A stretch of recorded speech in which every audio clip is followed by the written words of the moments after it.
Assalamualaikum warahmatullahi wabarakatuh.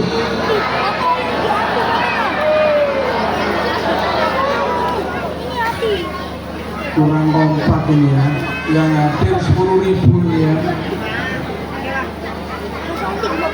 Jawabannya kurang kompak. Saya doakan semoga yang menjawab salam saya, semoga rumah tangganya berkah. Dan semoga ya ini biasa, yang banyak utang-utangnya, banyak kreditannya, semoga lunas.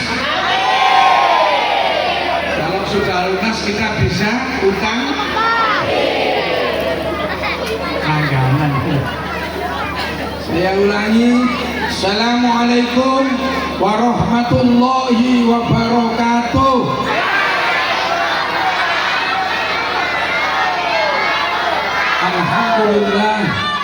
Alhamdulillah nahmaduhu wa nasta'inu wa nastaghfiruh wa na'udzu billahi min syururi anfusina wa min sayyiati a'malina may yahdihillahu fala mudilla lahu wa may yudlil fala hadiya lahu.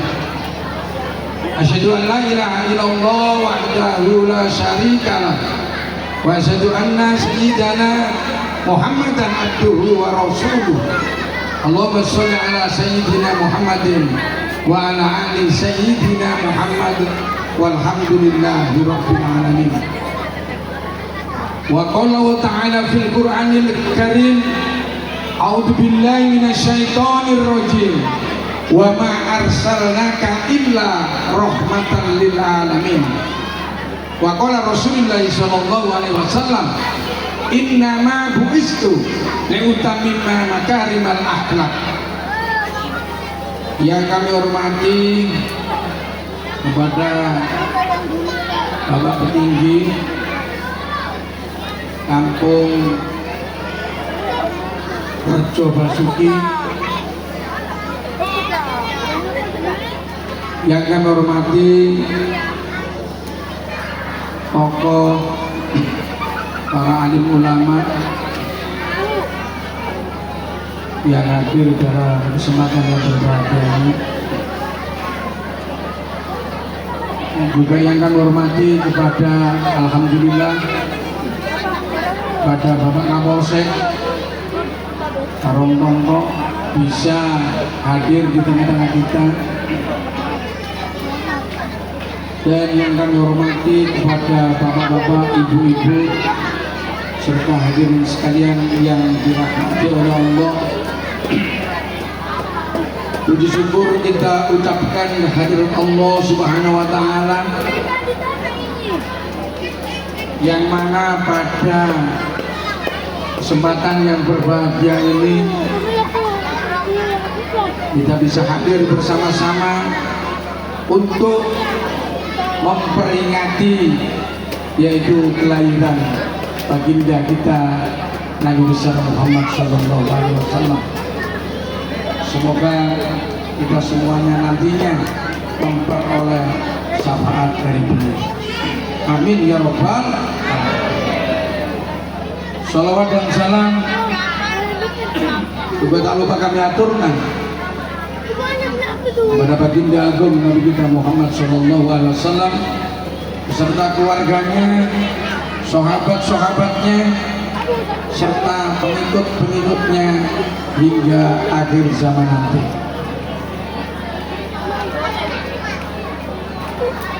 Bapak Ibu sekalian yang dirahmati oleh Allah, tidak mengurangi rasa hormat kami ya, seyogyanya yang berbicara di sini ini bukan saya ya.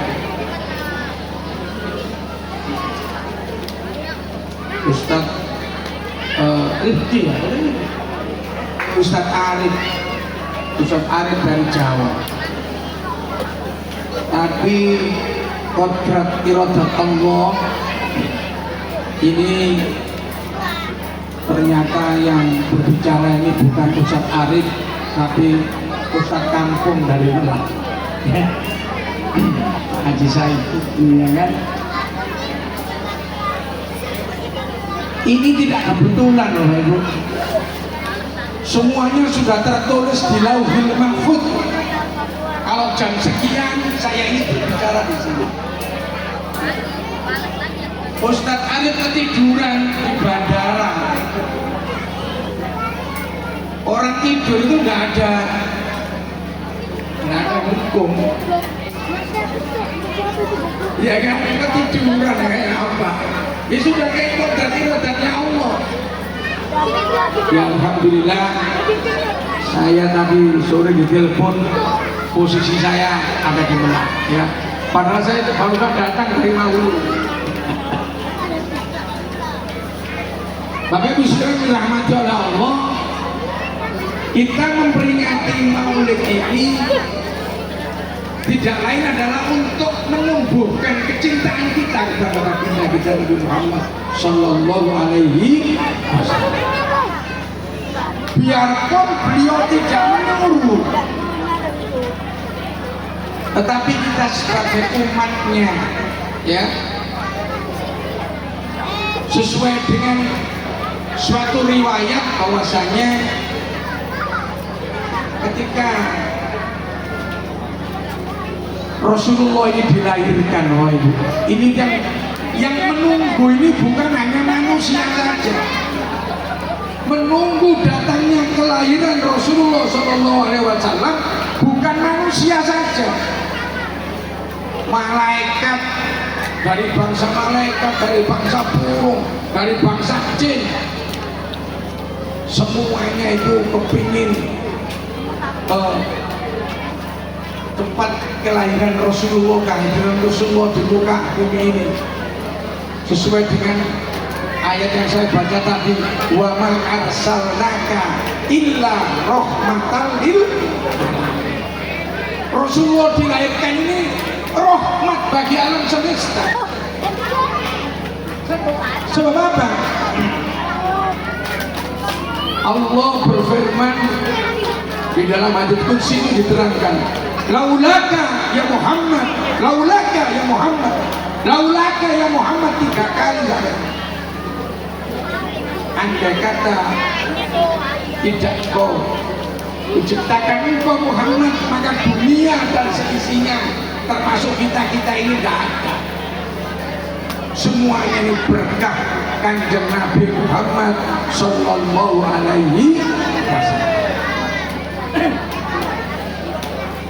Abu Lahab yang dinas oleh Al-Quran, ya, beliau ini bukan orang yang beriman, tetapi ketika datangnya kelahiran Rasulullah Sallallahu Alaihi Wasallam, budaknya memberitahu kalau Rasulullah Sallallahu Alaihi Wasallam lahir. Begitulah lahirnya Rasulullah Sallallahu Alaihi Wasallam. Saking senangnya apa? Budaknya yang memberitahu atas kelahiran Rasulullah tadi itu dibebaskan. Saking senangnya. Lah, berkah Abu Lahab itu senang dengan kelahiran baginda kita Nabi Muhammad Sallallahu Alaihi Wasallam. Setiap hari Senin itu siksanya itu diangkat oleh Allah. Enggak bisa setiap hari Senin. Ya. Ini barokahnya senang tok dengan kelahiran Rasulullah Sallallahu Alaihi Wasallam. Lebih-lebih kita ini umatnya, pas ada kelahiran, ada peringatan Maulid kok sampai senang, ikut hadir saja ini loh, yang hadir ini. Wah, insya Allah besok akan diberikan syafaat oleh baginda Nabi kita Muhammad Sallallahu Alaihi Wasallam. Amin ya Rabbal. Ini maka ada apa itu, ini syair yang sekarang ini lagi ngetren, ya. Nih tolong dianu yang ini, halo. Kalau saya ngomong nanti gini, cinta siapa? Jangan dijawab cinta bojone wong.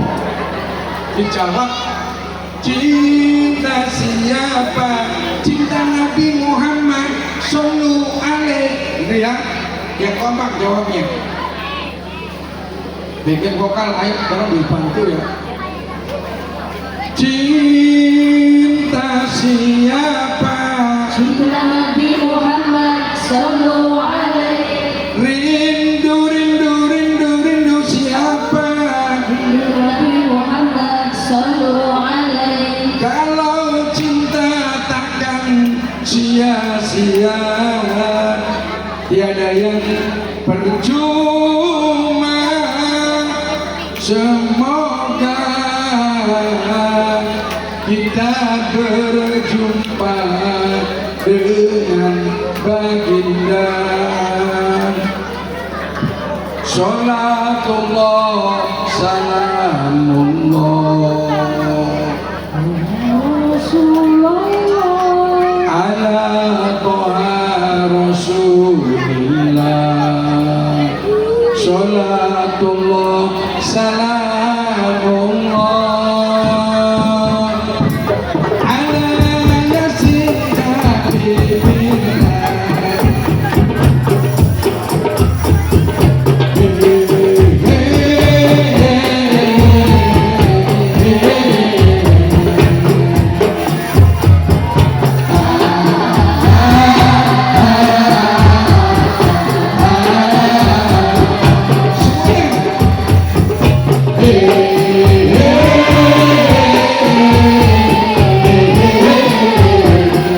Kita harus gembira.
Allahumma sholli wa sallim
Sayyidina Muhammad.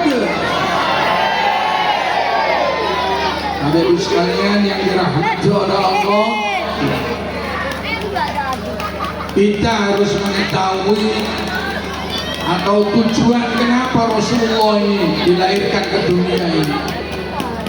Sesuai dengan sabda beliau, innama bu'istu li'utammima makarimal akhlak. Sesungguhnya aku, kata Rasulullah, diutus ke muka bumi ini tidak lain adalah untuk menyempurnakan akhlak budi pekerti manusia. Akhlak budi pekerti itu sama dengan tingkah laku atau perilaku seseorang. Maka di dalam diri manusia ini ada segumpal darah. Kalau segumpal darah itu bagus, maka semuanya akan ikut bagus. Apa itu? Hati. Makanya hati ini dijaga. Orang tua kita itu pasti kalau anaknya keluar rumah pamitan itu pasti, nah hati-hati nak ya, pasti hatinya yang jaga. Padahal yang berjalan ini kakinya, kenapa kok? Nah, apa itu kaki-kaki nak ya? Enggak. Pasti. Dan kenapa Rasulullah dilahirkan di Mekah sana? Kok enggak di Basuki, kok enggak di Kutai Barat? Karena orang di sana ini, orang Arab ini waktu itu ini akhlaknya yang paling rusak, yang paling bejat itu dulu itu yaitu bangsa Arab, akhlaknya bangsa Arab. Bayangkan saya lihat kalau ada anaknya lahir perempuan zaman dulu itu sebelum Rasulullah dilahirkan itu langsung dibunuh. Alhamdulillah berkah Rasulullah sampai ada perempuan-perempuan dimuliakan. Dulu langsung dibunuh. Coba ceritanya Sayyidina Umar. Sayyidina Umar bin Khattab itu sebelum Islam, waduh luar biasa galaknya ini. Di depan rumahnya Sayyidina Umar itu ada tengkorak itu banyak di depannya ini. Karena di situ sering beliau kalau habis membunuh kepalanya itu ditangkap di apa itu tombak itu, ditangkapkan di rumahnya. Itu Sayyidina Umar itu orang paling galak. Setan itu takut sama Sayyidina Umar itu. Kalau nggak percaya ya, kalau sampai di rumah sampai kok atau di dekat-dekat situ kok ada angker atau apa, sampai tulis Umar bin Khattab, sampai tempelkan, takut dulu. Itu bener ini, sampai sekarang ini. Beliau ini dulu memang berdagang, Bapak Ibu. Orang Arab itu senangnya berdagang. Termasuk Sayyidina Umar. Ketika mau di apa itu beliau berangkat berdagang, istrinya hamil, sudah pesan. Nanti kalau anakku lahir, ya perempuan nggak usah nunggu aku, langsung bunuh kubur. Itu pesannya. Kalau laki-laki nunggu saya, nanti kita syukuran besar-besaran. Nggak tahunya Bapak Ibu, setelah ditinggal Sayyidina Umar berangkat, ternyata apa yang terjadi? Anaknya lahir perempuan. Mamanya ini mau bunuh nggak tega. Namanya ibu ya kan. Akhirnya apa? Dipakai laki-laki. Dipakai laki-laki. Setelah datang ya, kadang-kadang merantau sampai tahun 2 tahun itu baru pulang. Ya. Nah suatu ketika anak ini sudah bisa berjalan, ya kan? Sayyidina Umar ini datang, dilapori bahwasanya bahwa anaknya itu lahir laki-laki, padahal perempuan, ngomongnya laki-laki. Saking senangnya sama Sayyidina Umar ini habis syukuran terus diajaklah dia ini berburu di tengah gurun, ya kan? Di situ melihat bahwasanya anaknya ini kencing, minta kencing ini, buang air kecil, akhirnya dibuka sama Sayyidina Umar. Ternyata anaknya yang lahir itu apa? Perempuan. Seketika itu juga sama Sayyidina Umar itu digalikan ini, digalikan apa itu, di pasir, gurun pasir itu dimasukkanlah anaknya itu hidup-hidup dikubur. Itu kekejaman, makanya dia itu menangis. Setelah masuk Islam, Sayyidina Umar itu pertama ini dia itu menangis sejadi-jadinya, ingat waktu dia itu membunuh anaknya. Terus habis menangis dia ketawa, ya. Habis ketawa itu ditanya oleh sahabat, wahai Umar, kamu kok melakukan perbuatan yang sangat aneh? Ketika saya lihat kamu tadi menangis sejadi-jadinya, setelah itu kamu kok ketawa sejadi-jadinya. Ternyata ketawanya dia ini tadi diceritakan tadi, nangisnya dia teringat akan membunuh anaknya, teringat yang kedua dia ketawa sejadi-jadinya, yaitu dia menyembah yang namanya Lata Uja, itu dibuat seperti roti, bahwa itu patung gitu ya, terus disembah, habis disembah terus dimakan, tuannya itu dimakan. Nah itu dia ketawa sejadi-jadi. Nah ini Sayyidina Umar ya. Ini berkah semuanya atas apa? Yaitu tadi hadirnya Rasulullah SAW di tengah-tengah kita semua ini. Kalau berjudi orang itu, orang Arab ini semuanya dipertaruhkan, hartanya habis, istrinya dipertaruhkan. Sakingan ini ya, zaman dahulu dinamakan zaman jahiliyah, zaman kebodohan ya. Ada juga jahiliyah modern, ini jangan sampai ditiru ya. Kalau zaman dulu anak yang lahir perempuan ya, barusan lahir dibunuh, tetapi sekarang zaman jahiliyah modern, kadang-kadang yang masih di perut sudah dibunuh. Naudzubillah min. Makanya anak-anak kita ini dijaga Bapak Ibu.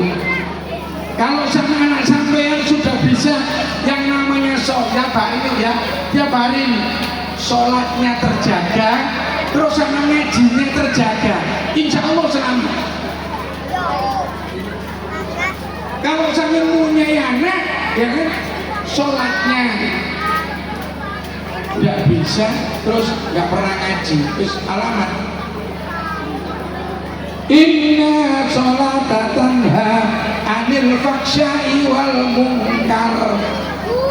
Sungguhnya sholat itu bisa mencegah perbuatan keji dan munkar secara otomatis. Makanya perintah agama kita umur 7 tahun anak-anak ini suruh belajar mengaji, membaca Al-Quran, bagaimana caranya sholat yang baik ya. Kalau pendidikannya tinggi terus kalau nggak bisa sholat, sholatnya nggak terjaga, rugi saja. Musibah besar kalau kita punya anak dia nggak bisa sholat, nggak bisa menjaga sholatnya, itu musibah besar. Makanya kita sebagai orang tua, ayo kita jaga anak-anak kita ini, jangan sampai terjerumus ya, kepada pada hal-hal yang berbau maksiat. Kita jadikan, makanya surga neraka ini sebenarnya sudah ada di dunia ini. Ketika Rasulullah ditanya oleh para sahabat, ya Rasulullah, bagaimana keadaan rumahmu? Bagaimana jalan? Baiti jannati, rumahku adalah surgaku. Makanya kita ciptakan rumah ini seperti surga. Nah, ini ajaran ya, kita disuruh mencontoh ya baginda Rasulullah SAW. Kalau masuk rumah, ingat, kalau masuk rumah, pertama rumah itu supaya berkah, supaya rumah itu tidak terkena fakir. Ya, kalau masuk rumah hendaklah apa? Pertama, kalau ini ada orangnya, assalamualaikum warahmatullahi wabarakatuh. Baru assalamualaikum ayyuhan nabiyyu warahmatullahi wabarakatuh. Baru baca Al-Ikhlas 3 kali lebih bagus. Sekali Qul huwallahu ahad Allahu samad lam yalid walam yulad walam yakul lahu kufuwan ahad. Subhanallah walhamdulillah wala ilaha illallah Allahu akbar. Terus baca ayat kursi, baru sampai masuk kanan dulu. Ini diatur. Masuk rumah itu diatur. Pertama apa? Rumah itu supaya berkah. Nggak gampang apa ya? Nggak panas gitu. Kan ada orang itu kan rumah tangga itu sedikit-sedikit kan panas gitu. Kena omongan sedikit gitu, marah. Sedikit-sedikit marah. Ini nggak kuat, ini akhirnya perang. Ya, nggak ada dinginnya sama sekali. Nah itu tadi perdamnya. Kalau kita masuk rumah tadi itu, wa insya Allah ujar Rasulullah, kalau rumah dibacakan tadi itu, ya pertama assalamualaikum kalau ada orangnya, kalau nggak ada assalamualaikum warahmatullahi wabarakatuh, terus assalamualaikum ayyuhan nabi warahmatullahi wabarakatuh. Tadi Al-Ikhlas, ayat kursi bagi subhanallah walhamdulillah wala ilaha illallah Allahu akbar. Ini menurut tuntunan, kalau kita menurut tuntunan apa yang dikatakan oleh Rasulullah SAW, ya, kamar mandi, betul. Kamar mandi ini harus mencontoh, jangan sampai WC-nya ini menghadap ke kiblat. Lalu ada kira-kira yang kamar atau WC-nya ngadep ke kiblat ada ini. Halo, wong itu kok ya, jangan sampai kalau kita ini waktu buang air kecil maupun buang air besar menghadap ke kiblat. Nah, adabnya dari sopan santunnya itu diatur ya Allah subhanallah. Ini Islam itu sedetail-detailnya diatur. Saya nggak ceramah yang mulu-mulu, yang setiap hari aja gitu. Sampai kalau kepingin dapat sunnahnya, mencontoh Rasulullah, kalau kita buang air kecil, buang air besar, itu duduk, terutama ibu-ibu. Nah, kalau berdiri jibrat kabeh. Nah, setelah duduk selesai, ini tuntunan yang belum tahu yang menurut sunnahnya apa? Dehem, ada dehem 3 kali untuk menuntaskan semuanya. Ini sunnah ya. Jadi tuntunan Rasulullah itu masya Allah tertibnya luar biasa ya. Kalau kita praktekkan, nah, ini kita praktekkan ya. Nah terus rumah kalau kedatangan tamu, nah ini tamu itu membawa berkah, pulangnya membuang bala. Kalau sampai didatangi tamu rumah sampai ibu ya, halo, sampai jangan ngersuloh. Tomatamu nggak tahu gula naik ini. Jangan sampai berkata begitu. Kalau sampai rumah sampai didatangi tamu, sampai yang riang gembira. Ya, lebih yang dari jauh, dari Samarinda, dari Jawa kan saudara kita datang, masya Allah, menghormat tamu itu ujar Rasulullah batasnya 3 hari. Kok biasanya tahu tempe, ya ikan kering, nah itu sampai disembelihkan ayam, hormat. Sebab apa? Sampai ngasih 1 piring ini tak kasih tahu. Pahalanya melebihi bangun 1000 masjid. Sampai ngasih 1 piring ini loh sama tamu. Pahalanya melebihi membangun 1000 masjid. Luar biasanya sodako itu gitu. Sodako petani. Ya. Batasnya 3 hari, dimuliakan 3 hari. Kalau sudah 3 hari kembali ke habitatnya. Tahu tempe kan? Ya, sayur bening ya gitu kan. Jadi ini tuntunan Rasulullah. Kalau makan ini jarang terjadi, kita jarang tahu. Kalau sampean makan kamu nyogo tamunya terlebih dahulu sampai persilakan.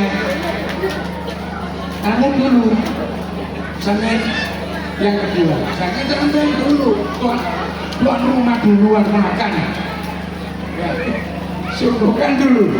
Nah, setelah itu baru sampean. Yang tuan rumah ini makannya harus pelan-pelan. Tidak apa-apa, yang tamunya di ngebut, tidak apa-apa, kelaparan soalnya. Iya kan? Sampai tungguin, tamu jangan ngebut makanya. Tunggu dia selesai, baru tuan rumah selesai. Kalau sampai tuan rumah selesai duluan, tamunya mau nambah supan. Ini ada sopan santun. Ini jarang terjadi lagi. Nah ini. Setelah itu kalau pulang, nah ini kalau pulang sampai antarkan sampai ke, kalau ada pagar ya di pagarnya itu.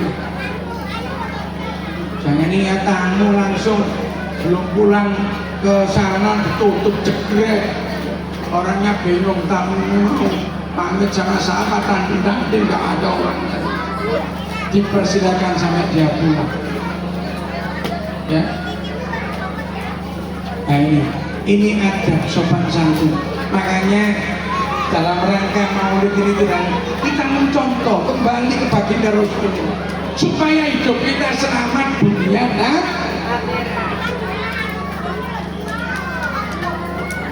Bapak Ibu sekalian yang dirahmati Allah, ya, banyak kita ini sunnah-sunnah atau yang dicontohkan dalam kehidupan sehari-hari.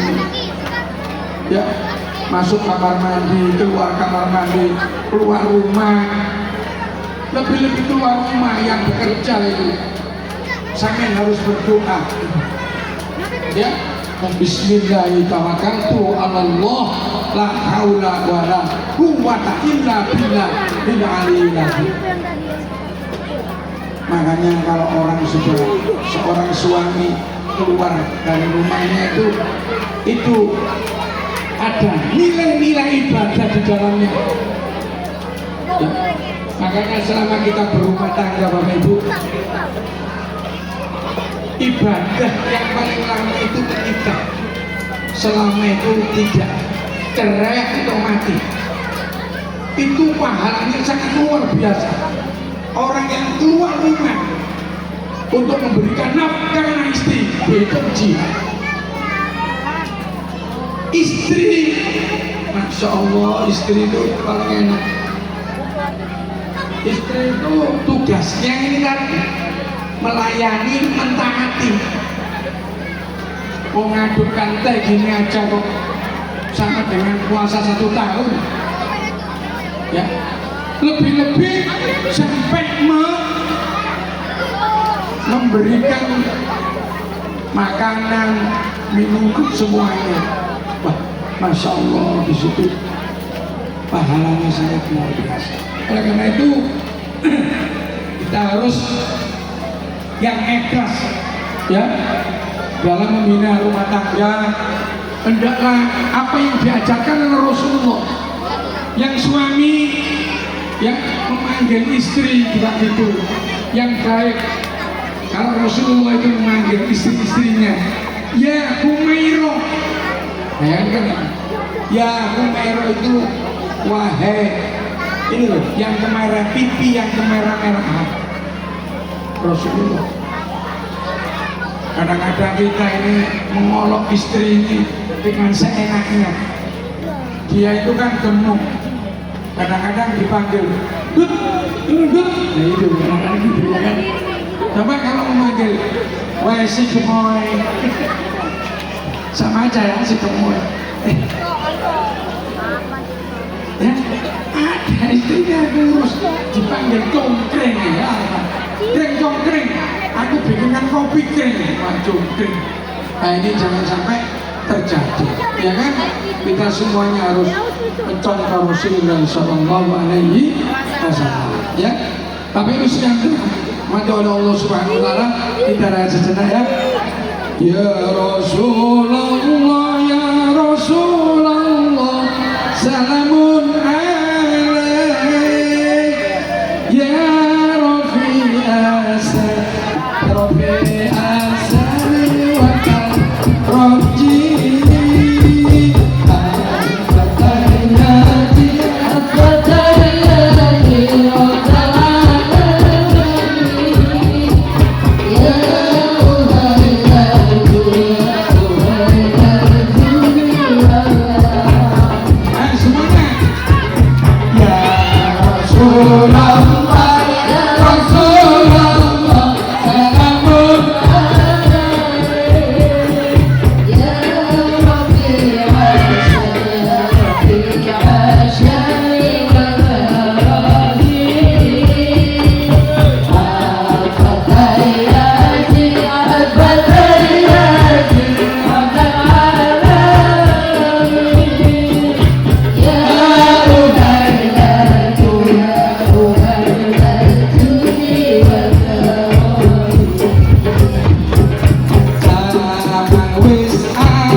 sholli ala sayyidina Muhammad.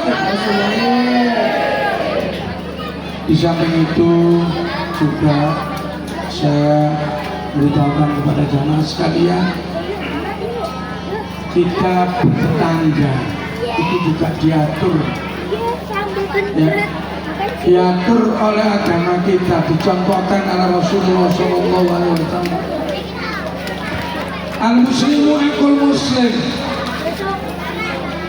haknya antara satu dengan yang lainnya seorang muslim itu diantaranya apabila dia ini sakit. Kalau sampai mempunyai tetangga, kalau sampai mempunyai tetangga, yang dikatakan tetangga itu dari kanan 40 orang, 40 rumah, sampai kiri 40 rumah, ke depan 40, ke belakang 40, itu tetangga.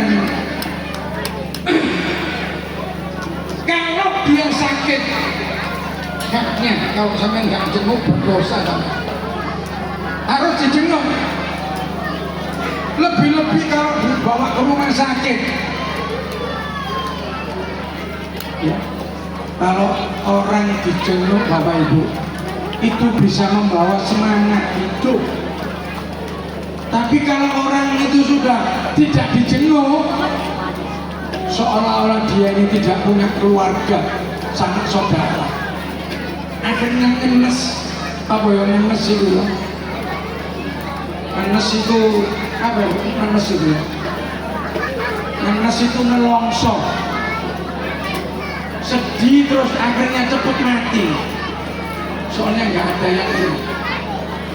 Tapi kalau dijenguk, ya, insya Allah itu kita akan diberikan oleh Allah Subhanahu wa Ta'ala itu rahmat yang sangat luar biasa. Sebab yang terjadi pada diri manusia, baik yang jelek maupun yang baik, bagi Allah itu baik semuanya. Ya. Orang sakit itu baik, bagi Allah itu baik. Karena orang sakit ini Allah mengirim 4 malaikat.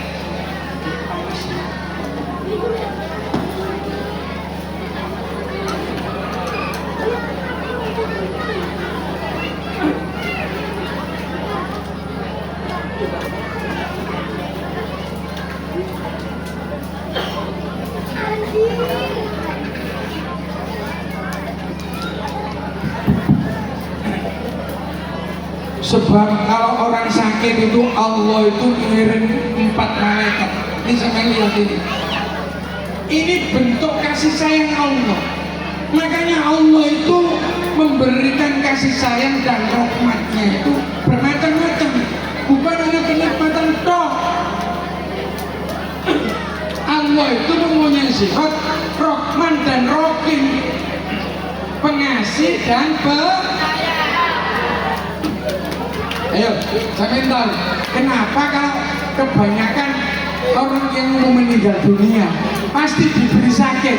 Ada yang tahu? Halo?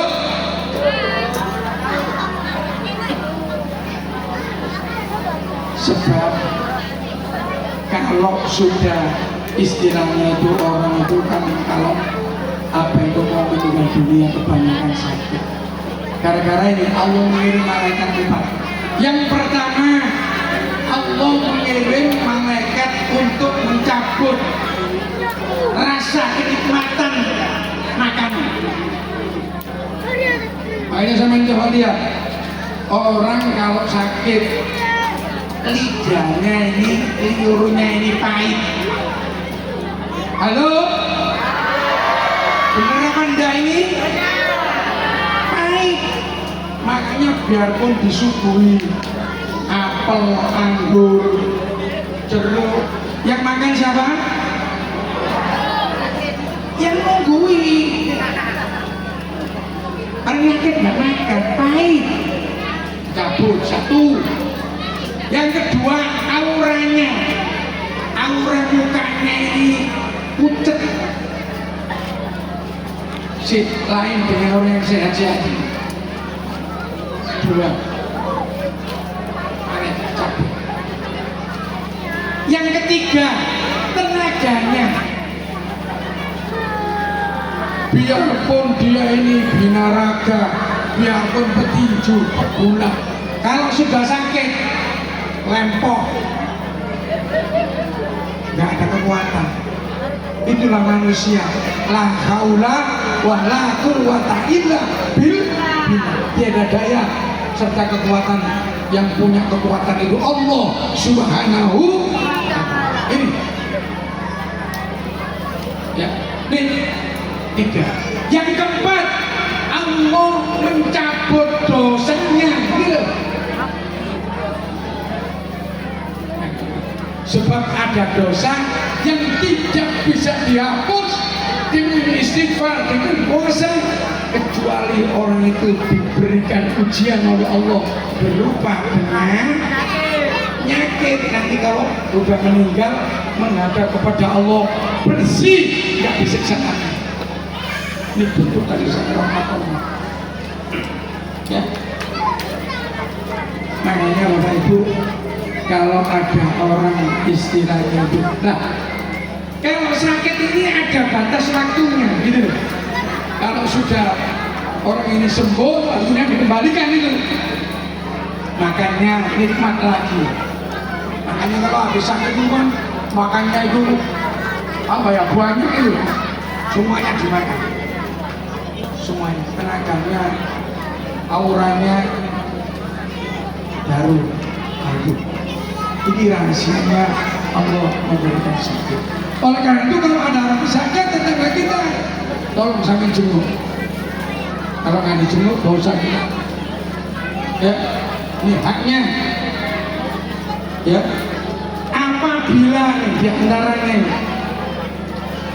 apabila kita diundang, sampai harus datang. Halo? Kalau ada hajat, kalau nggak bisa datang, sampai telepon supaya tidak terjadi apa ya, fitnah. Oh iya, tak undang ke hakim. Lihatin kamu ya, kalau kamu ada acara, aku gak bakalan hakim. Tapi kalau kita sudah klarifikasi, mohon maaf, aku nggak bisa hadir di rumah datamu. Aneh. Nah ini contoh yang haknya ini kita bermasyarakat ini diatur. Nah, selanjutnya apabila dia ini meninggal dunia, nah ini haknya yang kita harus hadir. Pertama, sampai takziah. Yang kedua, kalau bisa ikut mandikan, habis itu mengafankan. Yang ketiga itu menguburkan. Orang yang ikut prosesi tiga tadi, memandikan, mengubur, apa itu, menyolatkan, sama menguburkan sampai ke kuburan tadi. Itu Masya Allah pahalanya itu satu gunung Uhud itu masih kurang ya. Tapi kalau kita dengar terus kita kok nggak hadir, siapa yang berdosa, karena itu haknya harus kita batasi ya.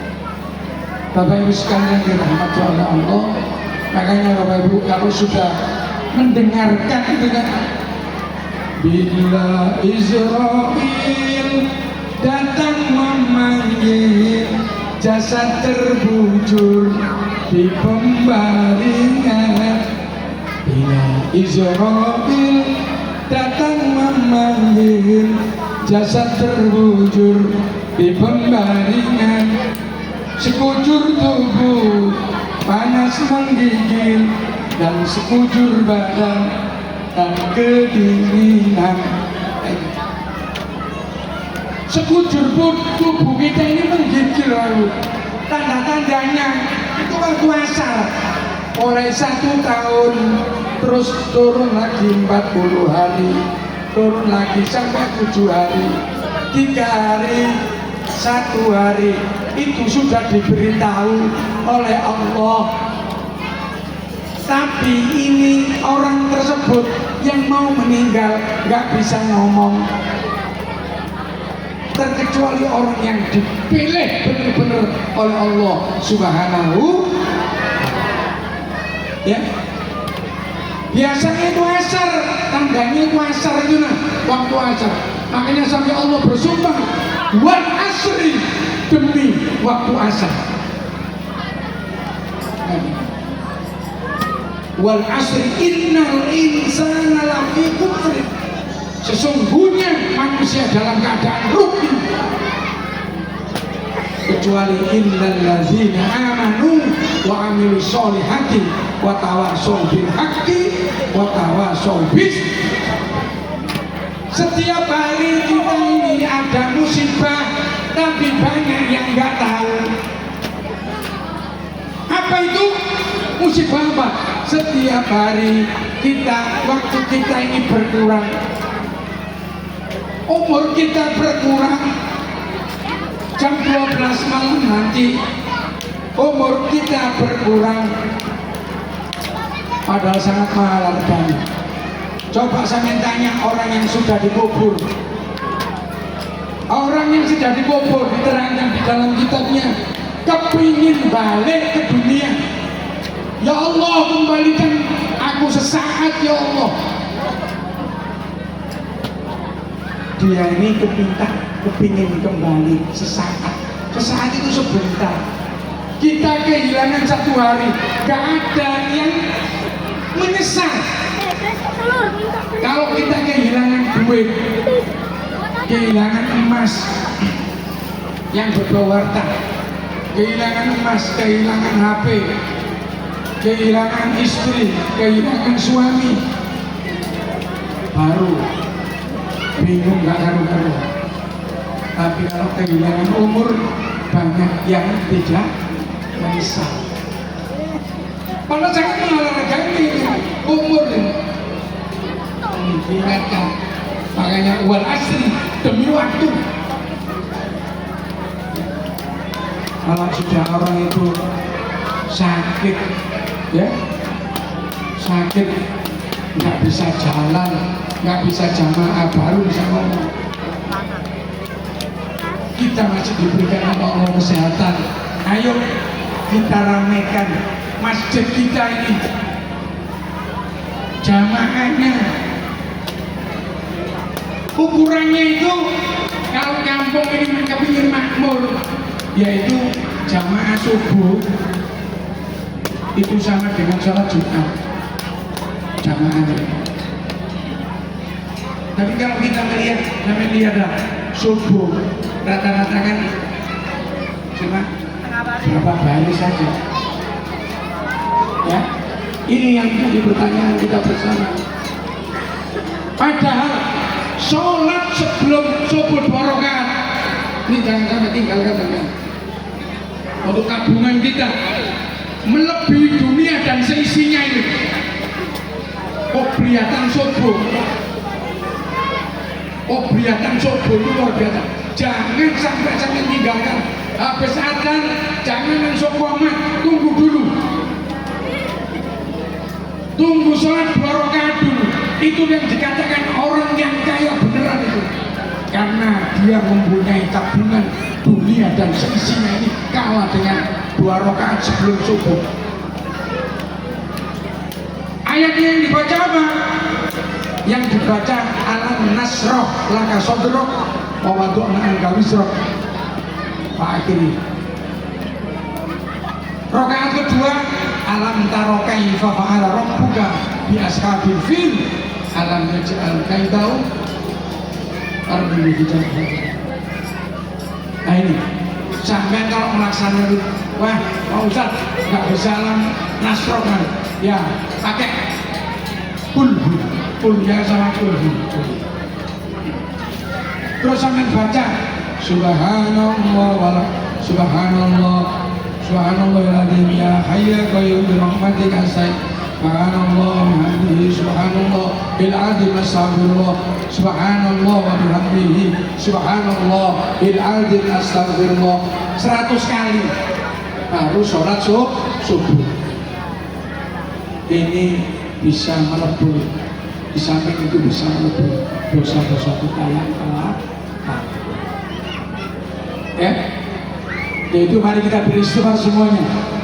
Astaghfirullah Rabbal baraya. Astaghfirullah minal khataya. Rabbi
Allahumma sholli ala Sayyidina Muhammad. Terus yang terakhir, ini sudah diramal oleh Rasulullah SAW.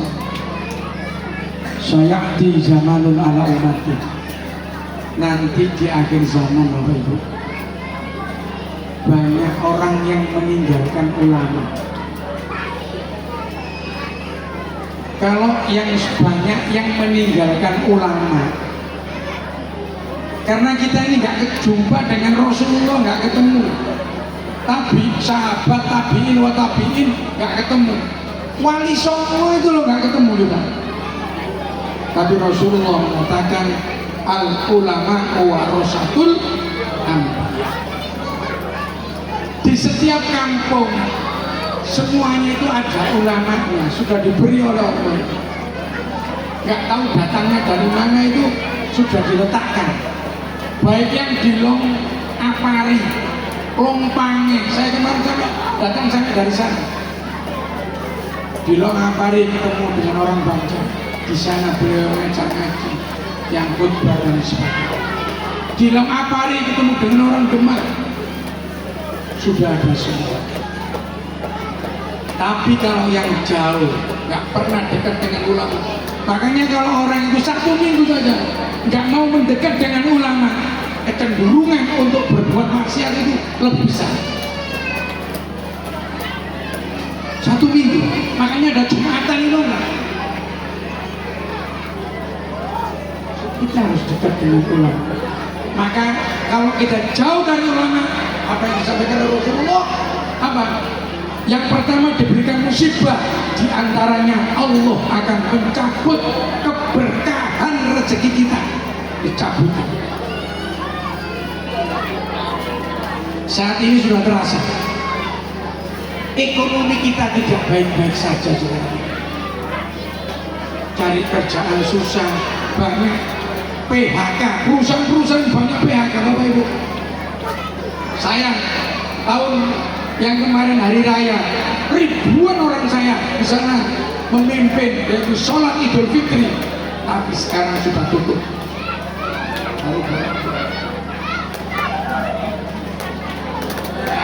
Bahkan apa? Kemarin ada musibah yang kena swing, apa itu?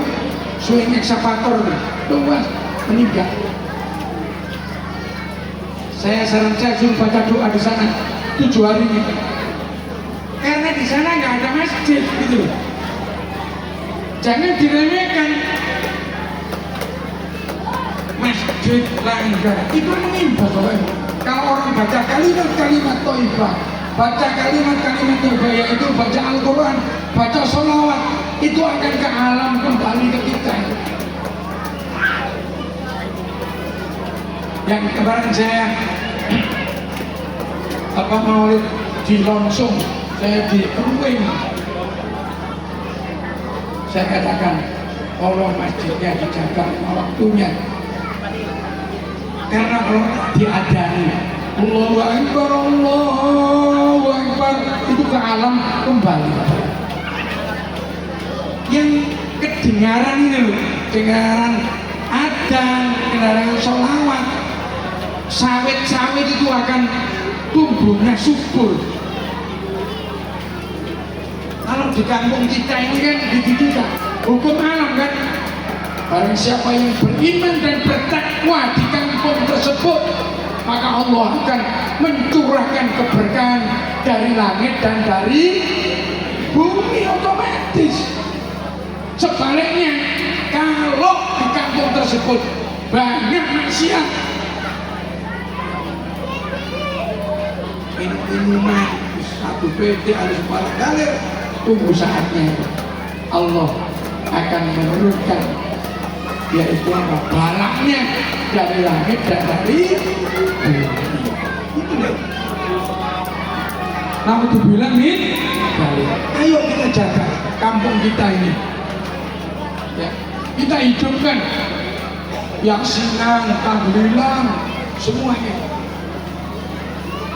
Jangan diremehkan, benar. Ada kampung yang peristiwa ini, peristiwa yang di Palu dulu, Pak. Yang satu kampung itu ambles semuanya, tidak ada makhluknya. Ini terjadi lagi di Subang. Satu kampung itu kena longsor itu, yang hidup cuma satu. Ada di Palu sana ternyata Bapak Ibu, ada satu kampung yang dekat di situ yang tidak terkena. Yang tidak terkena ini apa itu musibah tersebut. Ternyata kampung tersebut apa? Yaitu setiap malam Jumat ada yasin dan tahlil, ada istighosah, ada yang baca ini hapsian kayak gitu kan. Ini keberkahan dari langit dan dari bumi. Oleh karena itu, mari kita semuanya maulid ini kita jadikan momentum untuk kita bisa berubah, untuk bisa meningkatkan keimanan dan ketakwaan kita kepada Allah Subhanahu wa Ta'ala. Ya, saya tidak bisa panjang lebar. Ya, inilah yang dapat saya sampaikan sebagai oleh-oleh ini maulid. Nanti tidak lain menumbuhkan kecintaan kita kepada baginda. Yang kedua, mentoladani, karena di dalam diri Rasulullah laqad kana lakum fi rasulillahi uswatun hasanah.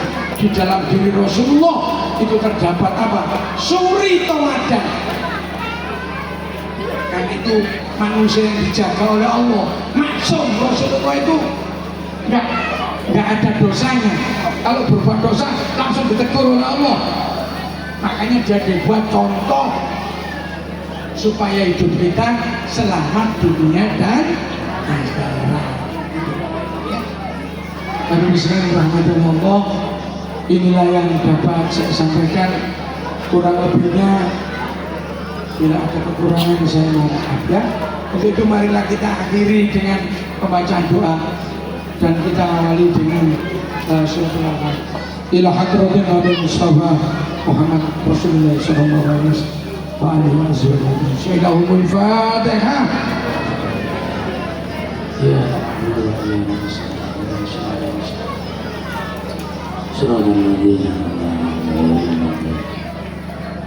Amin amin alhamdulillahirabbil alamin. Hamdan syakirin, hamdan naimin, hamdan yu'afi ni'ama wa yukafi mazida.